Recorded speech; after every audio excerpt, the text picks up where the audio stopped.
accomplices. I'm Lynda Norman. I'm a watercolor artist in British Columbia. In my studio today, we're going to take a look at plastic wrap on watercolor paper to create texture. This is something we've addressed in the past, but now we have new camera angles, and perhaps that will make things a little easier for you to follow along. So today we're going to explore getting some texture on some paper, watercolor, student grade paper, fairly smooth surface. This would be cold pressed cellulose paper. Sometimes the rougher paper doesn't lend itself to producing the same designs for what I think I want to use these pages for today. Eventually I would probably do some Zentangle, some drawing, some embellishments on these, and create greeting cards or bookmarks, that kind of thing. So I think we'll do a couple of different color variations. I'll start with wetting my pages. Because this is cellulose student grade paper, it's going to be a little bit buckled once we get the water on, but that's okay. Once it dries, it will flatten out. I've taped these pages down to a piece of pardon me, Coroplast. It's plastic with corrugated center. I love that those little lines there will give me indications as to where I can put my tape so everything lines up straight. Sometimes that's not as important, but I like to keep things as even and straight as possible. So I've just put some water on the paper with, this is the Solo 5 line brush. Holds lots of water. You could use a hake brush. You could use any kind of brush you have on hand. I like the bigger brush because it allows me to get more water on the surface. I don't want to be overworking and spending hours back and forth. So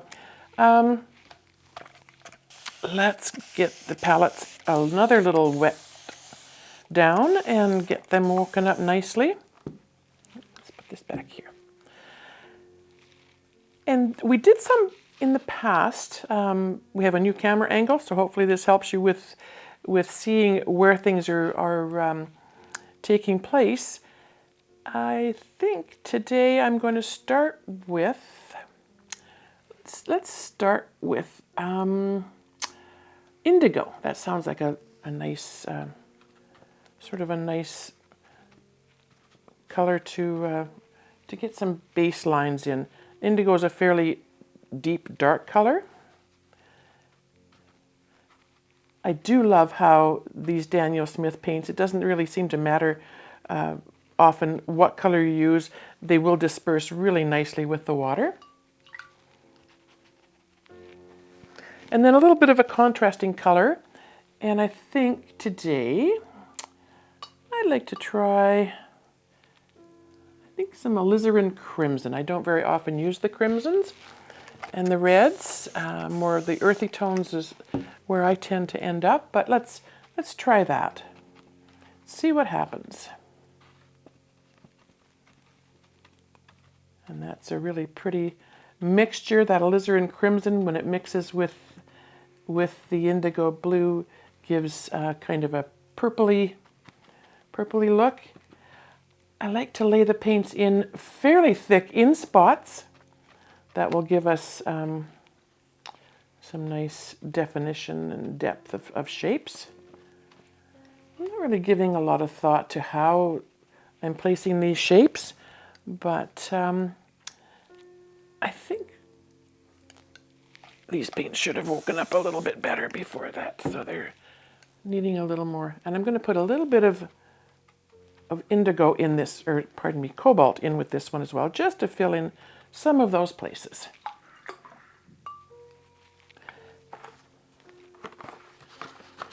Now with this technique, a little bit of cling wrap, plastic wrap. I've tried it with tin foil.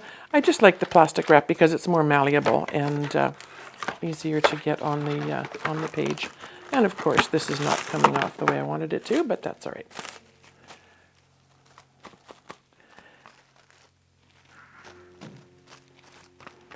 can sort of shape this and move it around. I like to just kind of leave it there and let things evolve. So that was a sort of a beautiful blend of blues and reds. For the one right next to it, I'm going to try something, I think a little bit more on the earthy side. So let's get some nice water on here. Allow it to soak in a little bit. And here's a color I don't often use. It's quinacridone sienna. And it's just gorgeous. I don't know why I don't use more of it. I think it's just absolutely stunning. I'm also going to switch brushes just to see how different the marks can be. I kind of like using both. And then I think with that one, I want to try a browner tone, and I have some beautiful sepia, and I've got some transparent brown oxide in my other palette over here. So let's give that a try and see how they're going to react. This is going to be very, very fall-like colors. I just want to make sure I don't go back into the wrong well there. And let's just, for the fun of it, put in a little bit of brown oxide. It's a little on the redder side. There we go.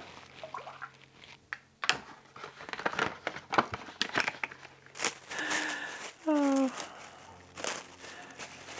this only happens on camera, right? All right. So let's just get that down. I often will save these pieces of plastic from one project to the next, just because sometimes it's nice to have that little extra bit of color showing up, just to show some shadows. So I'm going to set that aside, put a little weight just on the center of it, and then we will do another one quickly, and then we'll come back to them once they're dry. So we've got quinacridone sienna and some sepia and some transparent brown oxide. Let's go something a little brighter. Let's do some phthalo this time on this one over here. Now this has, my brush still has a tiny bit, if you can see that, just the faintest hint rather, of some of that sienna still in my brush. And that's okay, I don't mind that. It's nice to have sometimes that extra layer of texture. So I'm going to do a little bit of a phthalo blue green shade.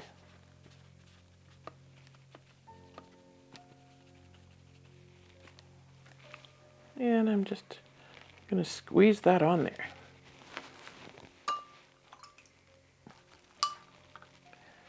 And then we have a phthalo green blue shade, which is kind of interesting. It'll be a little bit greener, of course, and quite bright. And let's just lay a bit of that in there and see where that takes us. And then the next adventure is, of course, taking the, there we go. By George, I think we've got it.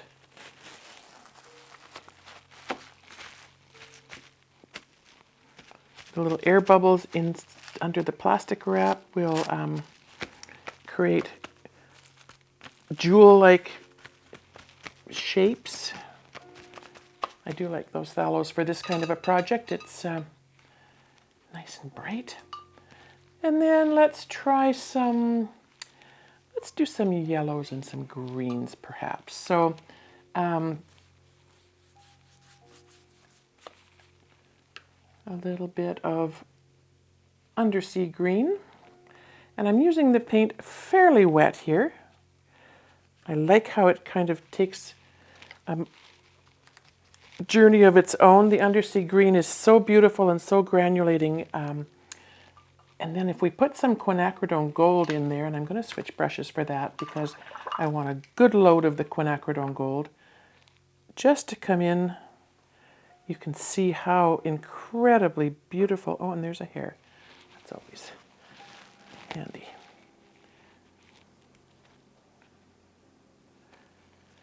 And we just drop a little bit here and there. That green really dissipated, and I do want some thicker pieces, and there's another hair. We'll take that out later.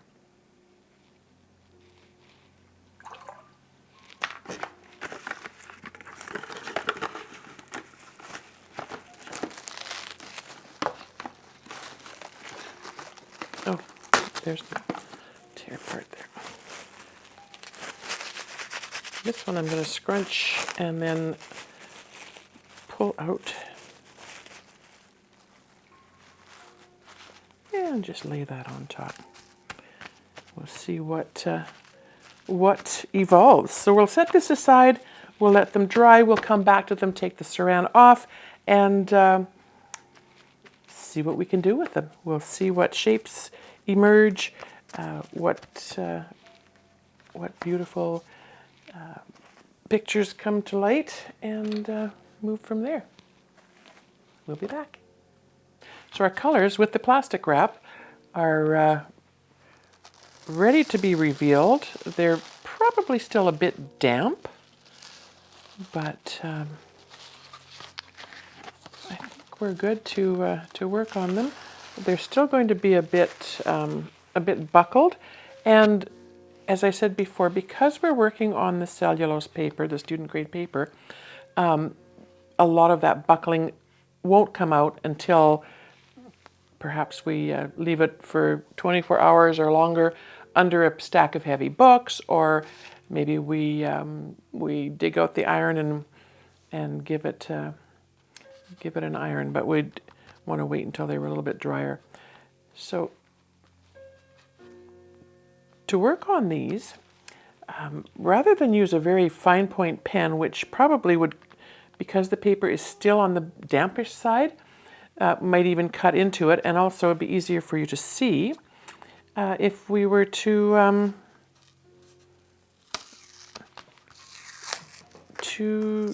use a fatter nibbed pen, a Sharpie or various things.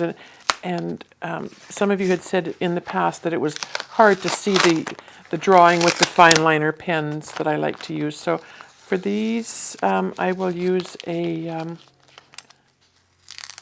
heavier nibbed Sharpie. And just so that you can see them a little more clearly, I will take them off the board, off the tape. You can see again where, because the cellulose paper is not as strong, not as nice, it will come off with the tape. This solo tape is wonderful because you can leave it on up to 12 days. And it shouldn't damage your painting if you're painting on high quality paper. And as always, remove your tape away from your painting, from your design, and as low to the surface as possible, and slowly. And that does help. All right. So here we had some indigo, we had some alizarin crimson, and we had a little bit of cobalt. And I can see where we've got some really beautiful lines coming through. I love that the indigo kind of provides a bit of a shadow. They look very organic to me. This almost looks like a bud of a thistle, the way this little pieces come down. Two pieces actually have come down here. I love that, very organic. And then another, perhaps one up here, and maybe even one here if I was to bring this right to the edge of the surface. If I was to put this in a frame, I cut the papers rather 6 inches by 8 inches, and I have a typical 5 by 7 mat here. So, you'd want to be careful on how you were placing your design, I suppose. You could go to a larger mat, but it may not be the right size. You could get a custom mat, I suppose. But for now, let's work on just this design and see where we can go. So keeping in mind we're going to use thicker nibbed pencils. This is an it just says The Office permanent marker. I'm not sure where it came from, but it's in my collection, and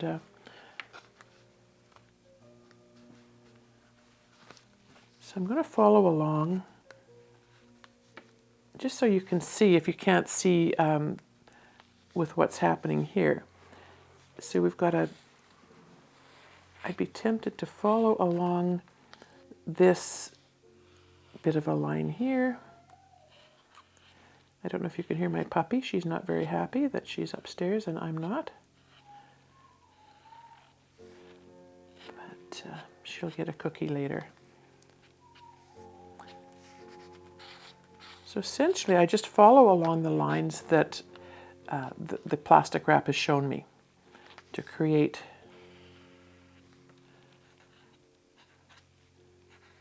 these organic designs.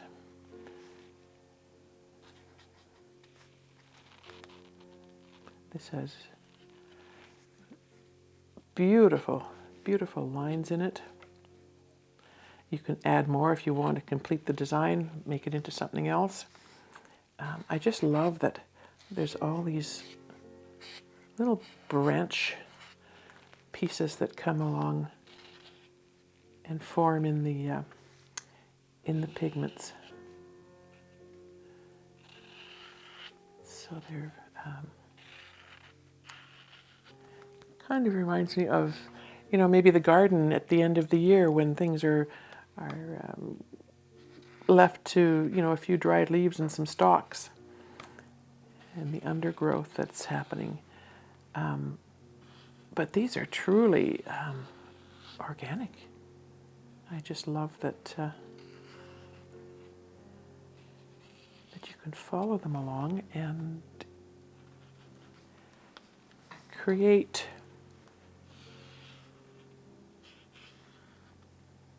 And then here's that other blossom I was telling you, but actually it looks like there could be two of them. So there's one and there's another one in the background.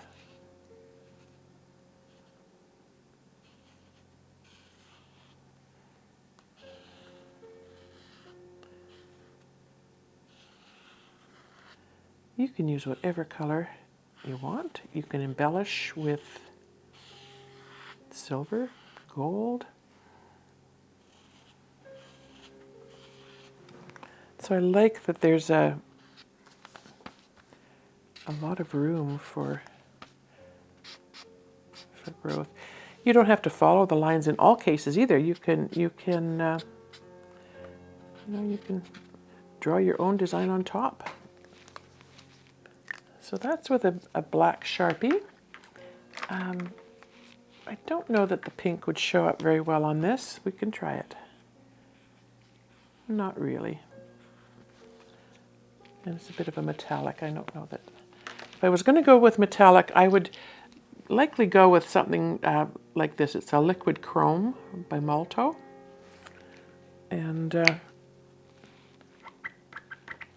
I always try to keep a little piece of paper on the side, just to make sure things are working properly. So for a finer line, and if I tip the page, you can probably see this later, but this is liquid chrome, and it really is chrome. It's just gorgeous. I just love it. And let's see if we can find some lines over here that we could follow. Try to keep your hand loose when you're following these lines. If it goes off the line a little bit, that's okay. The lines that are there will give you, you know, extra dimension, extra shading.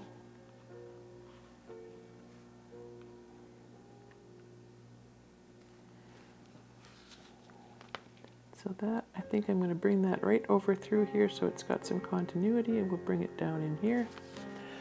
So if you can see that,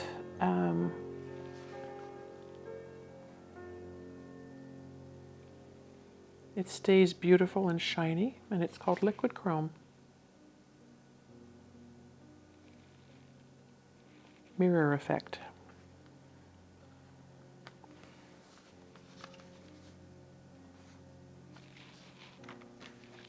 The next one was the one we did with the quinacridone sienna and a little bit of sepia and some of the transparent brown oxide.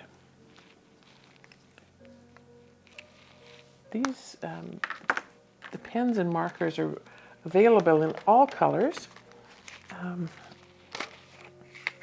I typically stick with black. This is just from a dollar store craft section. And they have a package of 4 different thickness nibs. And right up to a 0.8. So let's try the thicker one so that you can see it easier. And I'm going to take a look closely at what we can see here. See what shapes emerge. It's a beautiful combination of fall colors, kind of subdued. But that's okay. And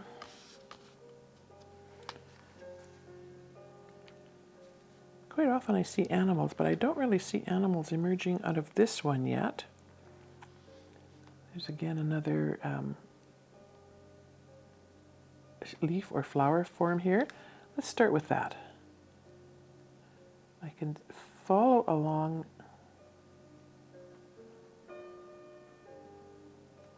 Again, it reminds me of our garden at this time of year with all of these dried and beautiful seed pods and gorgeous things that are happening. And I'm just following the shading that the pigments have left.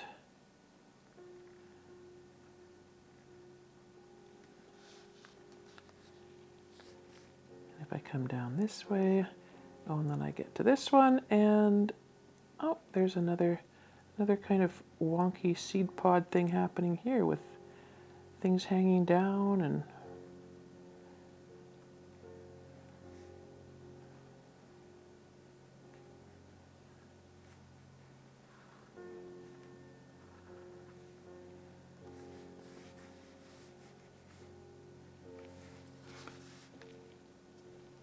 I like the finer tip. It gives you more of an opportunity to get into some of those smaller lines. I hope you can see that because I think that's really, really quite interesting how that has come through.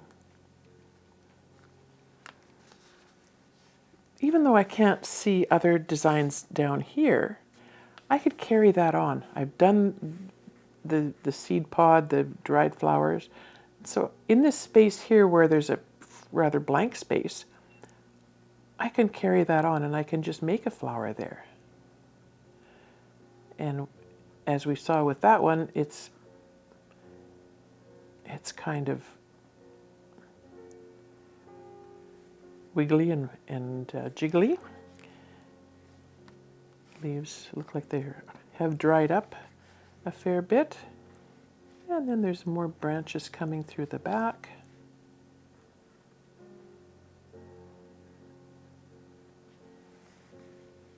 So you can create a whole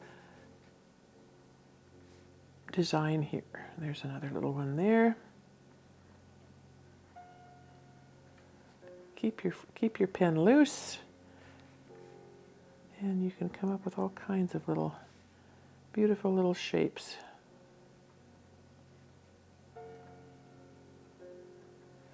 And as you fill these in, you get this lovely little floral display. Now this could be cut into a bookmark. You could get a little bit of gold embellishments to put on it if you wanted to dress it up a little bit. And it's up to you to go in and make as many lines and shapes as you'd like, just by following what's there.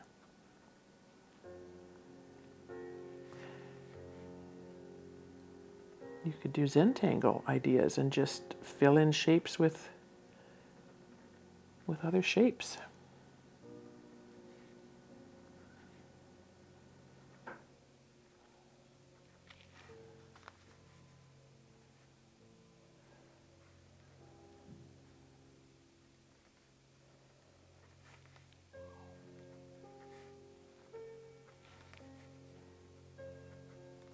When it's drier, you could even go in with charcoal or graphite and do some shading. I won't do that now because it's still a bit on the wet side, but you get the idea.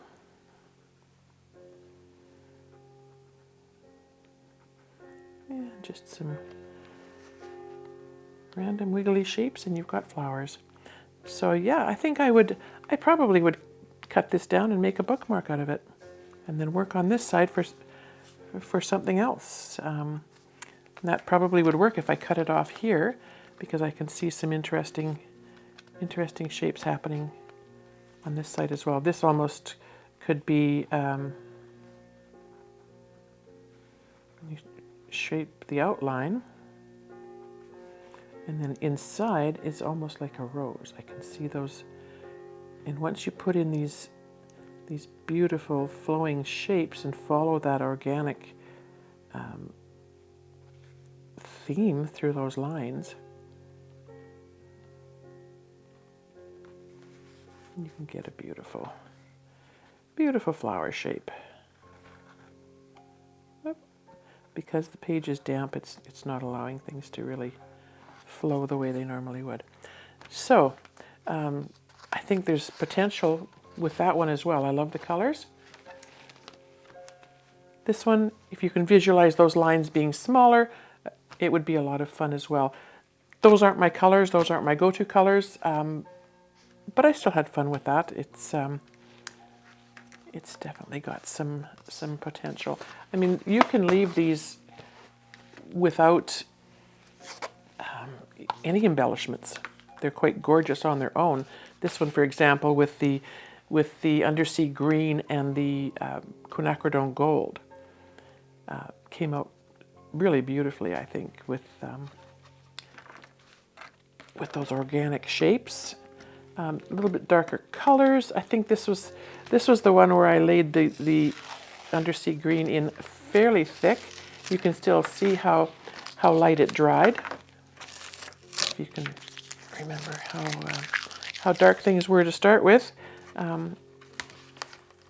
Always interesting to see how that happens.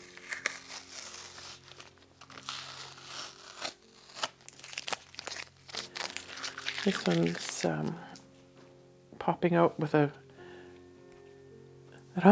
actually I was going to say a rose, but when I look at it, it almost looks like a bat flying through there, which is kind of interesting. Or an owl. That would be interesting to turn it into a little owl. Can you see the eyes and the shape, and then the wings coming out? This almost looks like an eye here. That would be interesting to turn that whole piece into an owl collage almost. Very interesting. This was the one where we used the phthalo green blue colors. Phthalo blue green shade and phthalo green blue shade. Not to confuse the issue. I'm just going to, I'll take them off of here.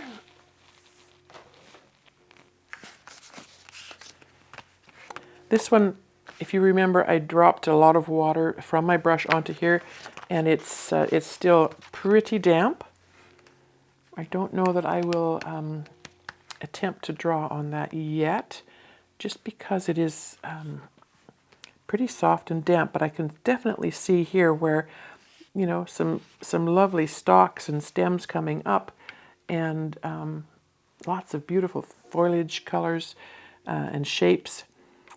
And I think with this one I would follow those and create the beautiful stalks and leaves, And then if I wanted to add flowers or buds or thistles or anything, I probably would just draw those freehand, start with a few of the little shapes that I can see in the design, and then go from there.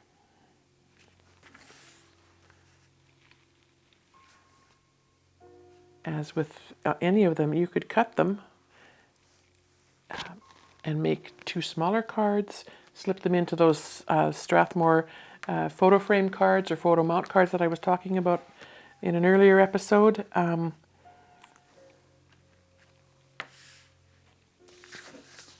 It's entirely up to you and your imagination. And the colors that you choose sometimes will determine the design that you decide to work on. This one feels very wet still as well. And you can see here where it's darker, where it actually is a bit damper still.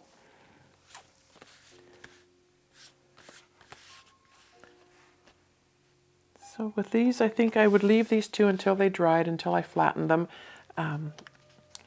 just so that they'd be easier to work on. The pens don't really want to move as quickly and as smoothly on a rough or on a wet surface, damp surface.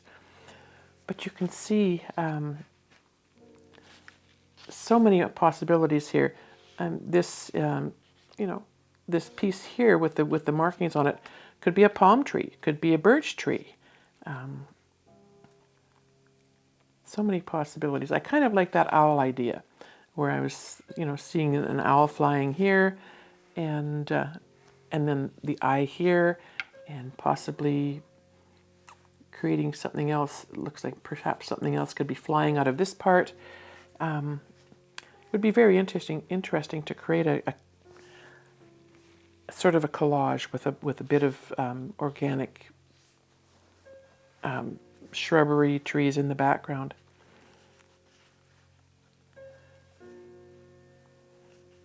So I hope this gives you a clearer view of what we were achieving with the plastic wrap on paper. Allow some drying time, and then have some fun. Go in with your gel pens, and the finer point ones are really quite lovely. You've got so many to choose from. The colors are incredible. I like often just to stick with black. Make the black design, do the Zentangle, do the sketching, the doodling in between. But yeah, I'm intrigued with this one. I will show you on another episode, perhaps once they're done, how that turns out. But in the meantime, have fun with it. Get some pigment on paper. Get your plastic wrap out, and put a bit of weight on it. Let it sit. Open it up. It's like opening a little gift every time I do it, to see just what emerges, and what can happen when you're least expecting it, and you let the pigments do what they need to do. Thanks for joining me today. If you like what you've seen, subscribe to my channel or visit my website, bandrystudio.com. That's BANDRAOI studio.com.